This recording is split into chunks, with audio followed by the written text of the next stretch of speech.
Con nosotros aquí en Noticias todo el tiempo. Y bueno, tengo el gusto de recibir en este estudio a Pablo Trejo, experto en fiscalización y rendición de cuentas. ¿Cómo estás? Bien, Bernardo, buenas noches al auditorio.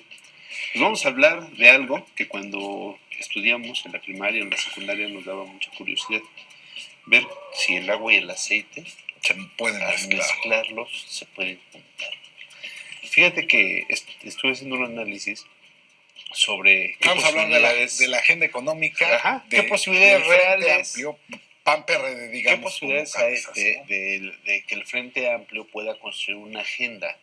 Y sobre todo una agenda económica. Sabemos que el acuerdo debe ser, o la agenda debe ser política, social y económica. Solamente vamos a tocar algunos puntos económicos, porque en lo social está claro que es muy difícil que haya una idea. Primero, fíjate que en lo social lo veo muy fácil. Fíjate que yo no.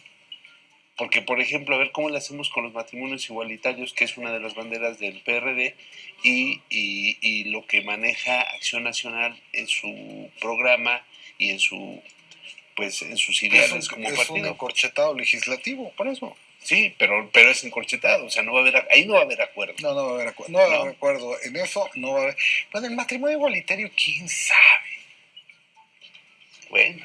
Yo te voy a decir una cosa, hay que recordar hace unos años cuando se discutió sociedades de convivencia, sí, que el PRD defendía en ese momento sociedades de convivencia y el PAN sacó una iniciativa muy agresiva en términos de decir vamos al Código Civil, y el que no quiso ir al Código Civil fue el PRD y se quedó en sociedades de convivencia. Vamos, era demasiado osado ir para allá. Aborto no creo que haya. La interrupción legal del embarazo, yo creo que ahí no va a haber acuerdo. Pero programas sociales, yo creo que puede haber algún acuerdo si se logra la división entre asistencia social y desarrollo social. Pero bueno, vamos a la agenda económica, que de ahí parte los pesos y los centavos del país. Así es. Mira, es muy sencillo. Ustedes saben que para construir el presupuesto de egresos de la Federación se requieren medidas de política económica. La política económica es la que te va a dar la pauta para ver cuánto vas a recaudar, por eso vienen las proyecciones macroeconómicas que se entregan año con año al Congreso, para que de ahí se desprendan una serie de decisiones en materia económica. Esa materia económica tiene que ver, en primer lugar, con varios pilares. Uno es la política macroeconómica, que incluye los impuestos, cómo se va a manejar la política monetaria, cómo vamos a manejar la política de ingreso, gasto, deuda, cómo vamos a manejar incluso el asunto de los niveles salariales. En esa primera parte hay una pequeña divergencia. Mientras unos se han ceñido hacia los impuestos progresivos, otros se han ido a los impuestos regresivos. Para que nos quede claro, unos se van al impuesto sobre la renta, al impuesto patrimonial, y otros se van al impuesto al valor agregado. Tiene diferentes aristas y tiene diferentes formas de recaudación y tiene diferentes niveles de recaudación. En eso siempre ha existido una barrera normal y marcada. ¿Qué dice, por ejemplo, cuál sería la agenda de acción nacional?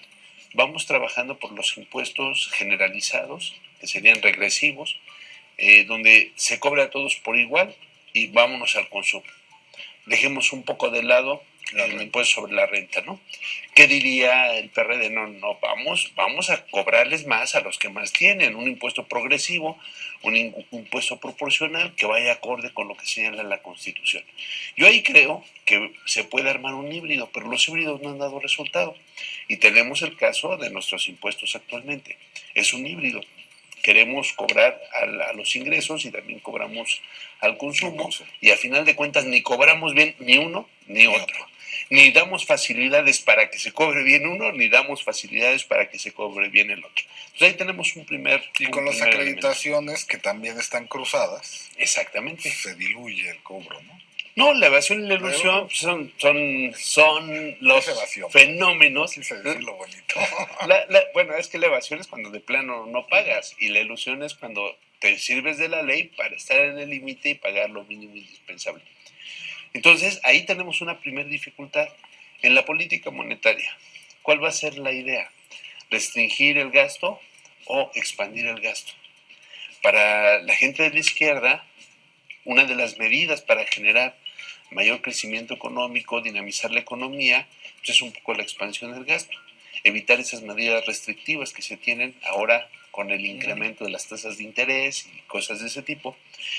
Para la gente de Acción Nacional, lo interesante es tener un control brutal de la moneda o de la política monetaria para no generar inflación. Y por eso el Banco de México se ha convertido en un elemento fundamental y duro. O sea que no entiende, no tiene sentimientos. Él a lo que va, que es evitar a toda costa que haya inflación. El otro asunto es los salarios. ¿Qué va a pasar con los salarios? Los salarios realmente pueden llevarse al nivel que deben de estar, el mínimo, 393 pesos, que sería lo ideal para que la población tuviera una capacidad adquisitiva comparada con los 70 que teníamos en el país, o simple y sencillamente se va a seguir eliminando ese poder adquisitivo al mayor número de población que tiene empleos con salarios bajos. Me parece que ahí se van a tener coincidencia. Probablemente, pero ¿qué tipos de empleos? Pero máximo, sobre todo en el tema salario mínimo, ya platicábamos aquí al aire con Salomón Chertorivsky respecto al salario mínimo. Así es. Y a mí me parece que en el tema, sabiendo quién está detrás de la propuesta, orquestando la propuesta de Acción Nacional, que es Gustavo Madero. Gustavo Madero fue uno de los que se pronunció en favor del salario mínimo, que no necesariamente gustó a todos. Así es. Pero entonces creo que ahí podrían encontrar un acuerdo interesante. Yo creo que ahí se puede transitar hasta dónde y de qué manera y qué tan bien o mal va a salir. Y qué tan a corto plazo, porque también el plazo es importante. Exactamente. Ahora, eso es digamos, lo básico. Si queremos tener mayores recursos para ejercer un gasto público más vigoroso, pues necesitamos cobrar bien los impuestos, necesitamos tener mayores ingresos, y a la vez necesitamos generar empleos para que esos empleos se generen también nuevos ingresos a través de los impuestos. Esa es una parte. La otra parte es qué va a pasar con la política de infraestructura. ¿Qué tipo de infraestructura vamos a tener en el país? ¿Cuáles van a ser los grandes acuerdos? Cuando hemos visto, por un lado, que lo que no se quiere es invertir en infraestructura, por ejemplo, para poner Pemex en el centro del asunto. Cuando se habla de crear refinerías en Pemex, dicen ya no construyamos refinerías.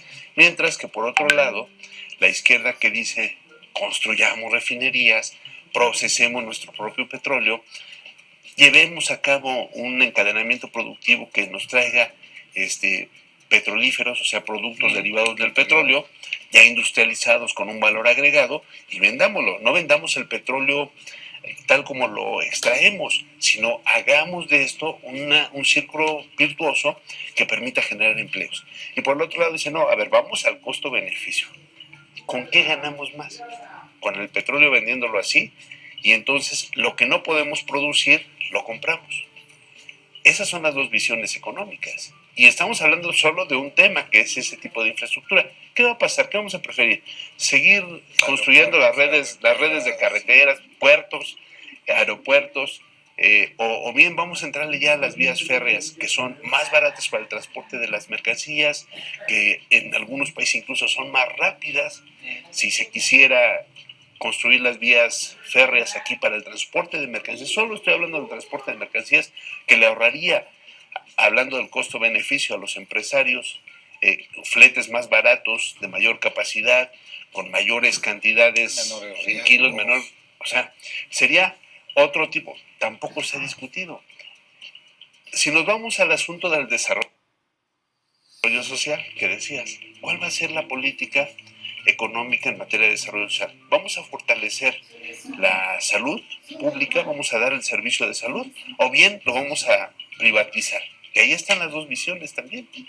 Pero es que yo creo que ahí, y me voy a robar un par de minutos, yo creo que en la parte, fíjate que curiosamente creo que en la parte social, que es donde debiera de haber mayores diferencias, creo que los puntos de encuentro se pueden encontrar con facilidad. Y creo que si revisamos un poco la historia podemos estar. Por un lado, han sido las propuestas de los gobiernos de izquierda en distintas partes del país y que las han implementado como políticas públicas en materia de salud, vamos a ponerla, ¿no? Con un acceso más dinámico a la salud, con medicamentos gratuitos, con una serie de condiciones de beneficio a la población. Y por otro lado, ya vimos al gobierno del Partido de Acción Nacional en la presidencia de la República empujar un seguro popular con medicamentos, con un catálogo, con una serie de cosas. Me parece que ahí el acercamiento es sencillo, vamos. Sencillo sí, pero el método es lo complicado. Pero Bernardo, me parece que ahí es un poco de cómo se matan las chinchas. Y me parece que ahí, y tú con la experiencia legislativa, creo que pueden encontrar un punto de encuentro en el método, que creo que eso es el fondo del asunto. Pero fíjate, pero en el fondo del asunto está, ¿qué vamos a hacer? ¿Un beneficio generalizado o un beneficio focalizado? Y ahí es donde no hay acuerdo. Mira, yo siempre he dicho, está bien, teníamos la seguridad social, todos los empleados que tenían un empleo fijo, que pagaban sus cuotas, tenían su servicio de seguridad social, incluido el servicio de salud. Se crea el seguro popular para tratar de incluir a las personas que no tenían ese tipo de seguridad social. Y les decía en alguna ocasión a mis alumnos, les decía, ¿ustedes vieron Barney? Sí. ¿Por qué Barney? Porque Barney, ¿cómo empieza la canción? Pues Barney es un dinosaurio que vive en nuestra mente.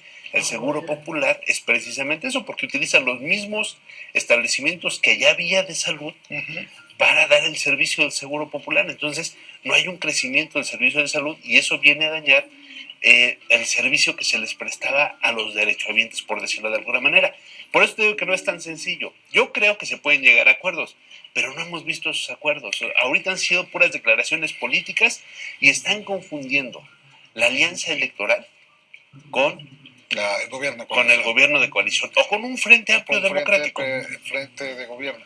Ahora, ahí no se podría solucionar, Pablo, con esto que hemos platicado tú y yo, creo que durante los últimos no sé cuántos años, leyes programáticas. Claro. No podría venir esto a decir, bueno, este es el paquete de legislación programática que requiere este gobierno de coalición. Aquí están puestas, donde ya nos pusimos de acuerdo, y por mandato legislativo y con la temporalidad legislativa y con el aval del legislativo, se está construyendo bajo esta regla un gobierno de coalición.